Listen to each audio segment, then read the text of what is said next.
रामभूमीतील एक पवित्र तीर्थक्षेत्र म्हणजे आळंदी येथे संजीवन समाधी घेतलेल्या संत श्री ज्ञानेश्वर महाराजांच्या चरणी लाखो भाविक नतमस्तक होतात। भक्तांसाठी श्रद्धेचे आणि भक्तीचे केंद्र आहे। मंदिरात प्रवेश करताच घंटानाद,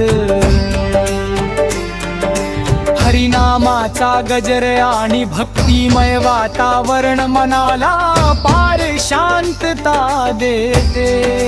13व्या शतकात जन्मलेले ज्ञानेश्वर महाराज हे संत कवी आणि तत्प्रज्ञाव होते। वयाच्या अवघ्या 16व्या वर्षी त्यांनी भगवद्गीतेवर मराठी भाषेत भावार्थ दीपिका म्हणजेच ज्ञानेश्वरी हा महामंत्र लिहिला।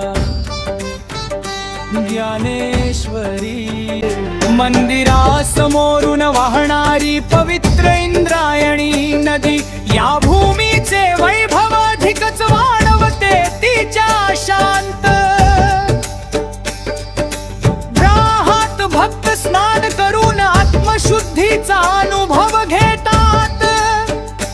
सकाळच्या सुवर्ण किरणात आणि संध्याकाळच्या आरती वेळी अहंकाराला नम्रतेने उत्तर दिले ते आपल्या भावंडांस एका निर्जीव दगडी भिंतीवर बसले आणि ती भिंतच पुढे चालू लागली। हे अद्भुत दृश्य पाहून चांगदेव महाराजांचा अहंकार क्षणात नाहीसा झाला।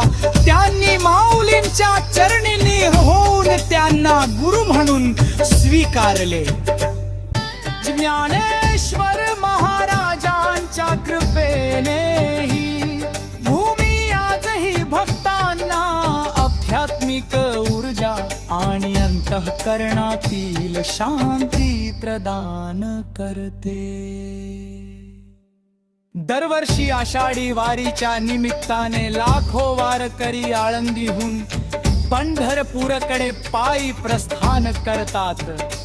ज्ञानोबा माऊली तुकाराम या जय घोषाने संपूर्ण वातावरण भक्तिरसाने भारून जाते।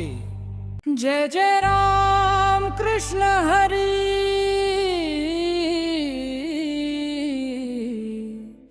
ज्ञानोबा माऊली तुकाराम।